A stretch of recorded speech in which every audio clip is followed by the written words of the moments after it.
ಭಿಕ್ಷುಕರಿಗೆ ಬೇಡವಾಯ್ತಲ್ಲ ಅನ್ನದ ಹಕ್ಕಿ. ಅನ್ನಭಾಗ್ಯ ಯೋಜನೆ ತಂದ ಸಿರಿವಂತಿಕೆ. ಒಂದು ತುತ್ತು ಅನ್ನಕ್ಕಾಗಿ ಭಿಕ್ಷೆ ಬೇಡ್ತಾ ಇದ್ದ ಕಾಲ ಇತ್ತು. ಹೊಟ್ಟೆಗೆ ಅನ್ನವಿಲ್ಲ, ಹಕ್ಕಿ ಕೊಡಿ ಸ್ವಾಮಿ ಎಂದು ಮನೆಗೆ ಬಂದು ಭಿಕ್ಷಾಟನೆ ಮಾಡ್ತಾ ಇದ್ರು.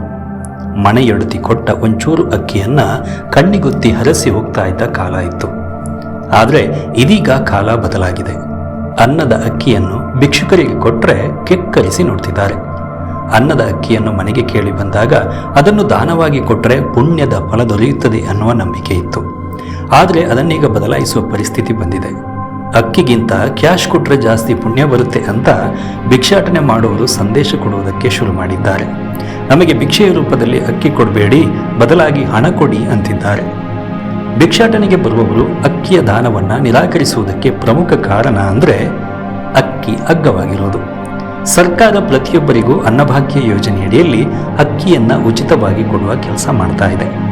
ಇದರಿಂದಾಗಿ ಅಕ್ಕಿಗೆ ಬೆಲೆ ಇಲ್ಲದಂತಾಗಿದೆ.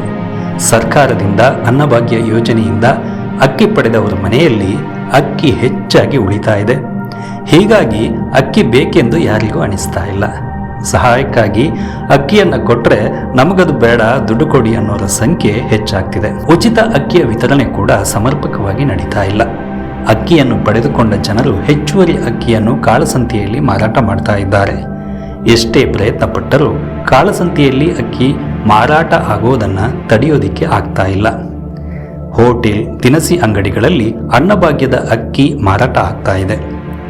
ಸರ್ಕಾರ ಅನ್ನಭಾಗ್ಯ ಯೋಜನೆಯ ಅಕ್ಕಿಯಿಂದಾಗಿ ಅಕ್ಕಿಯ ಬೆಲೆ ಕಡಿಮೆ ಆಗ್ತಿದೆ. ಜನರಿಗೆ ಅಕ್ಕಿಯ ಮಹತ್ವ ಗೊತ್ತಾಗಬೇಕಿದ್ರೆ ಒಂದಷ್ಟು ದಿನ ಅನ್ನಭಾಗ್ಯ ಯೋಜನೆ ನಿಲ್ಲಲಿ ಅನ್ನೋರು ಇದ್ದಾರೆ. News desk, Tulu times.